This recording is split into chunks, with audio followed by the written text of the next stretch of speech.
我们酒坊的选址工作整整找了5个月，现在终于定下来了。今天正式开工改造，开轰炸机。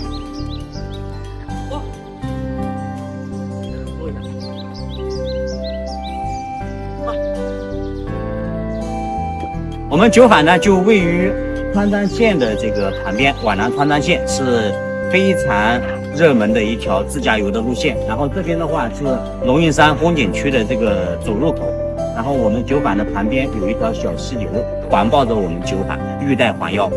我们桥就从这边架过来，连接到这边的一个小平地。然后这边呢，我们会把一些杂树给它砍掉，做一个小花园。那边是我们酒坊的这个主屋啊，晾晒区、发酵区，包括存酒区都在这边。然后前面会做一个小院子，然后那边还有一个茶几座椅，这个等一下到那边去看一下。这个穿着黑色衣服指手画脚的呢，是我们的老王同志。我们俩今天啊，啥活也没有干，只是看着师傅们干活，一天站下来呢都受不了。看来这些不起眼的活啊，干起来真的是费功夫，而且累啊。看着网上很多的牛人在改造老房子呢，好像很简单，那真要自己干起来啊，才发现自己有多么的菜鸟啊。在年前呢，用挖机把门前进行了最基本的平整，然后呢，我们陆陆续续，大家都知道，所有的人都阳了。那改造呢，就此搁浅了大半个月。阳康之后呢，就开始造桥。等桥面铺设好了之后啊，就过年了。而且呢，刚浇筑的这个桥面呢，需要等待至少1个半月才可以正常使用。所以这漫长的2、3个月呢，就一直没有更新。终于在上周，我们把两边的桥墩进行了回填。接着呢，就开始把回填的部分呢浇筑成水泥路，桥呢终于是搞定了。下一步呢就是运输材料进场，进行室内外的这个改造和美化了。我们计划呢用1个月的时间，大概在3月底能够有一个初步上的大体上的这个改造成型，然后我们就正式开启大山里的生活。第一个呢就是这个石头墙，码石头墙呢是个特别费功夫的事情，特别的挑石头。不过呢，效果还是非常不错的，越看越喜欢。然后这个石头墙的这个上面呢，全部都是小河道边上精挑细选出来的这个小石头铺在上面的，这个效果非常的好。后期呢，准备在它的这个右侧啊种一排花，脑补一下这个画面效果一定非常的棒。第二个特别满意的地方呢，就是这间土屋的走廊，这个呢就是原来之前的样子，还有一堵土墙。现在呢，把这个土墙给拆了，再把这个走廊上面的柱子啊全部换掉了，效果一下子就起来了。现在这个走廊呢，越看越喜欢。第3个特别喜欢的呢，就是这个土灶了。这个框架呢已经砌好了，土灶啊是烧柴火的，做出来的饭菜呢特别的香。而且呢，我们这边呢还开了一个窗子，想想啊，以后呢一边做菜的时候啊，还可以直接看到外面的风景，想想呢也是一件非常美好的事情。那在这里呢，我要正式声明一下，我不是做老房中介的，也不是做老房改造的，我是做山农电商的，扎身在这个大山里面呢，把原生态的土特产呢卖到全国各地，这是我的目标。但是呢，如果有网友真的是想在这边找老房子呢，我在我有空余时间的这个前提之下，可以帮忙留意一下周边的这个空房子，也只能做到坚持而已了。我们原西坊的改造呢还在进行之中，这边呢准备做大门。大门进去以后呢，就是堆放了这一大堆砖块的这个区域。这个区域啊，准备用青砖给它铺平，然后再往里面走呢，这边呢准备做个水池子。工人师傅呢正在平整池子的地面，很快呢，转眼间功夫啊，地面呢已经平整好了。师傅呢正在用石块砌这个池子的基础。其实说到做山农电商呢，这几年呢有很多的人呢都在做，但是呢，我们始终认为啊，只有真正的扎根在这个山里面，才能够真正的对接好、整合好山里面的这种原生态的这个好货。等我们这边改造的差不多了，我就住在这个山里面了，扎扎实实的把山里面的这些好货啊给对接好，给整合好。这个土灶的台面呢，包括这个墙面呢，都是用这么大的瓷砖贴的，搞得跟城里的厨房一样。我呢半天没有过来，恰好这半天呢师傅在贴砖。如果贴砖的时候我在场的话，一定会阻止使用这么大的这个砖。我感觉呢，完全失去了农家土灶的这个风格。你们认为呢？幸亏发现的早，还能够整改。我的整个厨房的外墙呢，特别具有江南烟雨乡土气息，对于我这种文艺中年来说呢，简直喜欢的不得了。但是偏偏给我安装了一个铝合金的门窗，但是呢也不能够怪师傅，是我呢没有提前和师傅沟通到位，赶紧让师傅改成了这个木窗。看看哈，现在的边框呢已经换成了木窗，我感觉气质一下子得到了质的飞跃。还有呢，我这个外墙也翻车了，当时呢因为外墙呢有一些地方开裂了，听了师傅的话说要补一下，结果呢把开裂处铲了，重新补了水泥，看着真的是非常的别扭。这样即便重新用油漆粉刷了呢，也会觉得不伦不类。有没有什么好的办法呢？反正我是不愿意把墙全部刷成新的白色，大家给我一点建议吧。今天呢要把这边的地面呢撒上草纸和花纸，首先呢要把这边的竹子给挪开，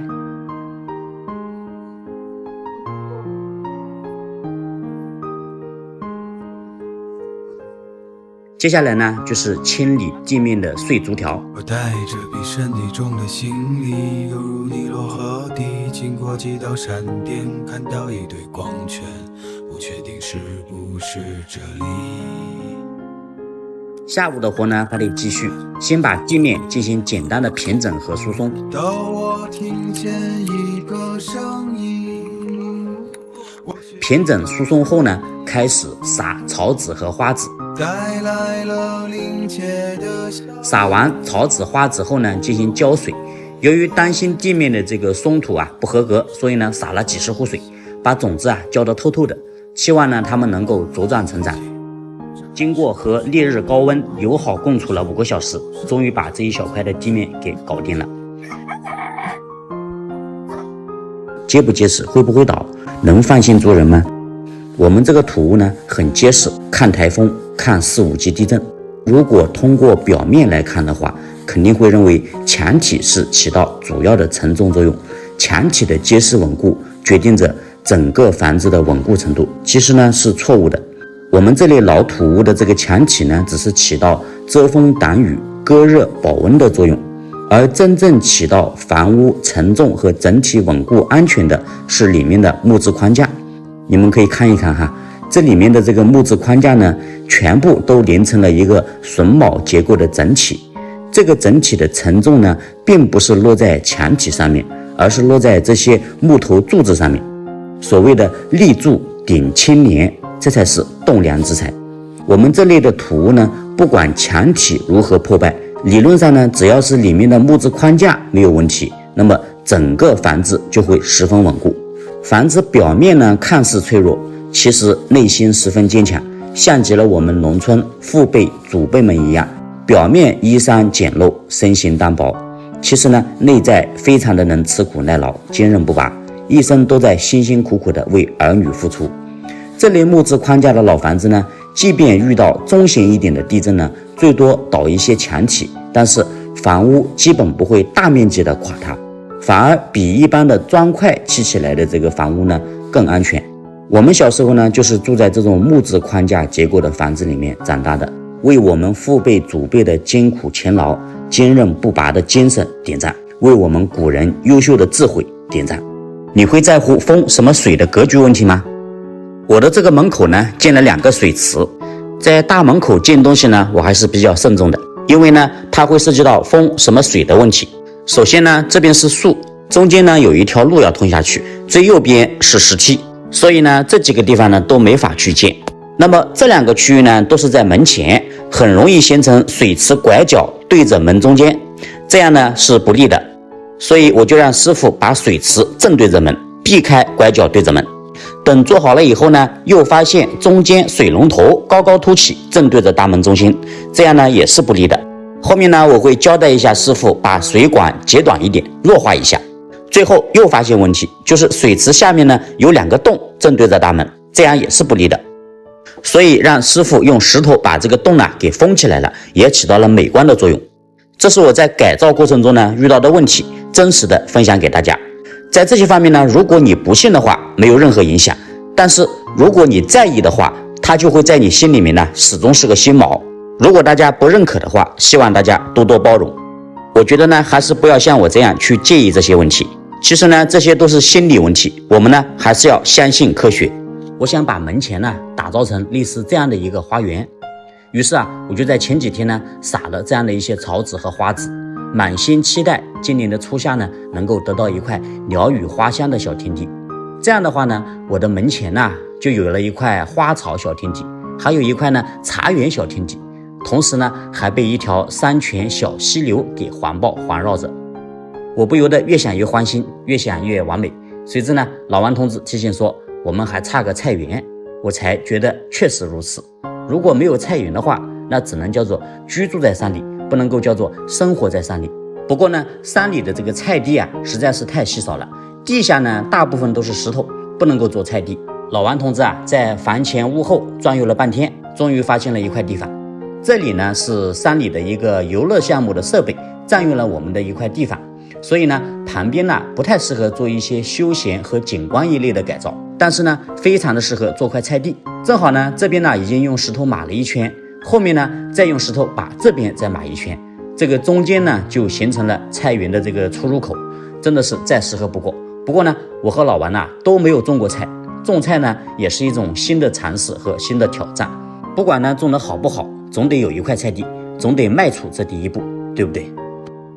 我大概是为数不多愿意放下正在经营的公司，然后跑到山里来挖地的小老板了。我在城里开了几年的装修公司，现在呢回到山里来挖地。这间的山里的老房子是我和老王盘下来打算改造后自己住的。房子改造呢需要用工的环节呢基本上已经收尾了，后面呢都是需要我和老王自己动手改造的项目了。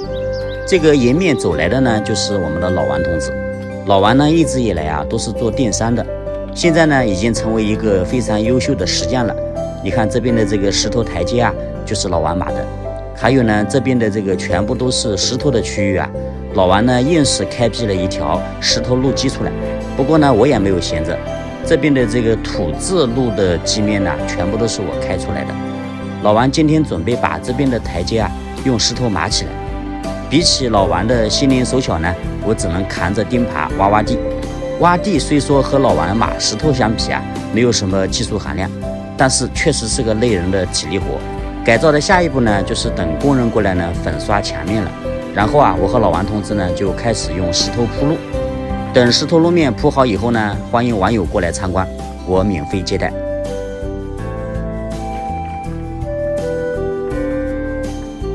这2天下雨，没有来我这个小地方。今天过来一看我的这个映山红呢盛开得很漂亮。这棵映山红呢是我上周呢从小溪边移植过来的。原本呢它只打了几个小花苞，本来对它没有任何的这个期望，谁知给它2-3天时间，它竟如此的艳丽。和这个艳丽的映山红对比我的这个墙面呢真的是越看越难以忍受。自从用水泥修补了裂缝以后就变得非常的难看，一直等待油漆工过来修补。不过呢这2天油漆工已经过来修补墙面了。前2天呢把室内的墙面呢重新做了粉刷，看着舒服多了。等天晴以后呢立刻做外墙的粉刷，只有等墙面粉刷后呢我们才能够进行下一步的装饰。我和老王呢下一步最重要的活就是铺设地面的这个石子了。这绝对是一场硬活，应该是所有活当中最累人的了。很多人都说想找个环境好的小院改造生活，但是呢这是谈何容易大部分人只单纯的向往这种轻生活，殊不知轻生活却重体力，没有你们想象中那么简单。不过看到我前阵子撒的花籽已经透青了，觉得呢再苦再累都是值得的。每天都在期望和憧憬之中。说句实在的，我真的忍我这个墙面忍了很久了。自从上次用水泥修复了裂缝以后墙面呢就惨不忍睹。终于等来了油漆工师傅来修复外墙了。修复外墙的这个用料也研究了很久，因为我们想保持农家的本色，所以呢不想用纯白色给它抹平，纯白色的话就太新了。之前我发视频有朋友说用石灰，可是这年头用那么一点点石灰还真不好找。也有朋友说弄成黄土色，可是我和老王都不太想要这种颜色。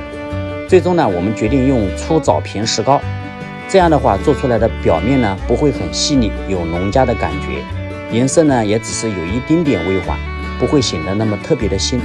最终刷出来的这个效果非常的满意。等完全干透了以后颜色还会再浅一点点。在油漆工刷外墙的同时木工师傅呢也在赶着做院子的大门和亭子，一天的时间呢就把这个大门给赶了出来。我们迫不及待的就把大门给竖了起来。站在大门边上呢，感觉有一点大，其实呢并不大，稍微远一点看的话，就和我们整个房子和院子的大小比较适合了。我的这个小地方呢改造接近尾声了，但是收尾也是比较繁琐的，还需要一定的这个时间去完成。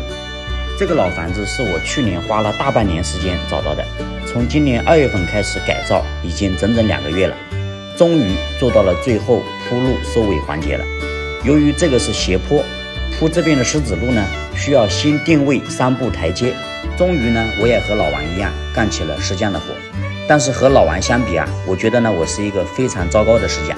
我忽然发现这个码石头和找对象一模一样，绝大部分的石头呢都是这种无规则形状的，平常无奇，非常的不完美，就像我们绝大部分普通人一样。但是要想用这种石头铺台阶的话，并且把它做稳固，就需要挑和它相匹配、形状能够互补的石头。比如呢，这2块石头都没有明显的优点，但是它们的形状能够很好的互补，也算是万里挑一的匹配。对于它们2块石头来讲的话，尽管彼此都是非常的平常，无突出的优点，但是呢，也算是彼此之间最合适的，能够搭配的很和谐。而这种石头呢，就像高富帅，它们形状方正规整，万里挑一，或者呢是人为打造出来的，拥有先天的优势。这种石头本身呢就是万里挑一的，所以很好做搭配。所以呢，很多平凡的石头都喜欢和它做搭配，即便自己的形状不规则，也好做填补。但是这种石头来之不易，属于稀有物体，需要到处寻找。我在1公里处的小溪边把它拉回来的，费了好大力气抬过来，谁叫人家是高富帅呢？这种高富帅的石头做石器真的好看，但是我们平常的石头只要搭配的好，也是非常的和谐稳固。很多人说我在山里花钱搞个老房子不值得，但是我告诉你我这里呢虽然是在山里，但是呢就在皖南川藏线的旁边，交通和风景呢都是极好的。我在山里呢可以随便找个小溪边就能够野炊，而且呢我告诉你我的门前呢就直接挨着小溪的，还可以在我这个院子里面烧烤，我这个地下全部都是石头码的，而且呢我这个院子会成为一个非常诱人的花园。我告诉你呢有多诱人，我洒水的这一块全部都是花海，用不了几个月呢它就会变成这样。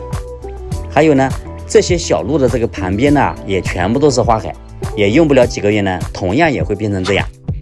这边呢也是花海，这边厨房的窗外同样还是花海。还有呢这个82年的老板栗树，夏天坐在下面乘凉应该是非常的惬意。而且树下呢同样也被我种满了花，其中呢还有一棵爬藤的月季，你们脑补一下坐在树下的这个画面是多么的轻松快乐且美好。很多人肯定会有疑问，这里好是好，但是生活在这里靠什么生存呢？其实这个老房子呢是我和老王2个人盘下来做山农电商的，改造后呢我们自己住在山里面对接山里面的原生态的这个土特产，以及呢用这个山里绝佳的这个泉水酿酒的。如果有缘自驾皖南川藏线路过我这边的话，我可以免费招待你一顿粗茶淡饭。如果你在山里有一栋房子，你打算怎样对待它？这里是皖南川藏线，这里是水墨江南，这里风光秀丽，生态优良，这里到处都是民宿，一家挨着一家。尽管如此呢，但是这里依然缺乏年轻人。这栋老房子呢是我和老王2个80后的老男人盘下来的。我们一致认为对于我们普通人来说的话，农村的机会可能比卷成狗一样的城市机会更多。我们的乡村呢是时候开始振兴了，这是趋势。这里面的山货食材极品到爆，但是呢外面的人却很少能享用到，只能够买一些由科技与狠活制造出来的工业食材。所以呢我就把我的装修公司交给我的合伙人打理，老王呢就把他的电商公司交给他的老婆打理。我俩呢就来到山里选了这个老宅，改造之后呢我们就生活在山里了，把大山里的原生态的酒水与食材对接和整合好，能够呢多赚点钱，给家人更好的保障。但是呢如果是往伟大里说的话，我我们是惠农，是我和老王盘下来改造后准备自己住的。这几天呢有事耽搁了没有过来，今天呢火急火燎的赶过来呢，准备给我这片未来的花海来洒水。谁知道啊，刚准备洒水的时候啊，突然下起了雨。这场雨呢，解放了我至少2个小时的洒水体力劳动。也许有人会说，不就是给花草洒水吗？用得着2个小时吗？我告诉你，我的花地有多大。镜头里面你能看到的地方呢，除了有石头的区域外啊，全部都被我撒了花籽。我希望呢，2个月后啊，能够收获一片花海。然而呢，还不止这些地方，前面大树和房子边呢，也被我撒了花籽。然而呢，仍然还不止这些地方。我们绕到这间屋后来看看，这间屋呢是厨房，厨房的这个窗外啊，这片地方呢，全部都被我撒了花籽。我洒水呢，洒得比较仔细，一般呢要洒上300壶的水，差不多呢需要2个小时的时间。春天呢是万物生长的季节，仅仅30天的时间没有过来，这边的这个竹笋呢透出来长得这么高了。这些竹笋呢，我不打算清理掉，等它们长成型了，配合着我种的这片花地啊，一定别有一番风景。另外呢，我的茶地这边的地面呢，全部都长满了小碎花，还发现了大量的野草莓。野草莓呢，有的已经花开凋谢了，结了果实了。我相信呢，我很快就可以吃到这些纯天然的野草莓了。我大概是为数不多放下正在经营的公司，把公司丢给合伙人管理，自己跑到山里来生活的小老板了。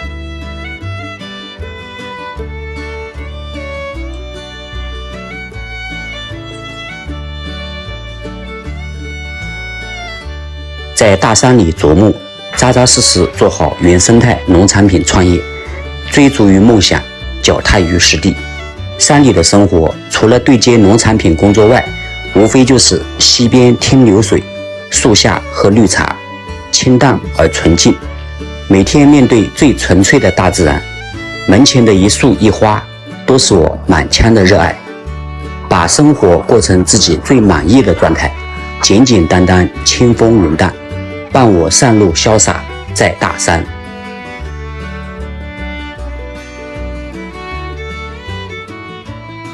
房子前面呢，本来杂乱不堪，现在啊，被我打造成了一个花海，估计还有个把月时间呢，它就能够盛开成这样。房子的侧面呢，是一块茶地，整个房前屋后被这条小溪流给环抱着。对了，旁边就是火遍华东地区的皖南川藏线，没有物业和保安，只有流水和大山。把门前的荒地呢铺成了花园石头路，每天就是给小路边的花地浇水，以及清扫门前的石头地面。累了呢，就在树下喝杯茶，或者坐在溪边听听流水。偶尔呢，也会邀请好友过来度假，吃一顿山里的粗茶淡饭。我们有很多种生活方式，可以贪恋城市的繁华，也可以在大山里经历人间的平常。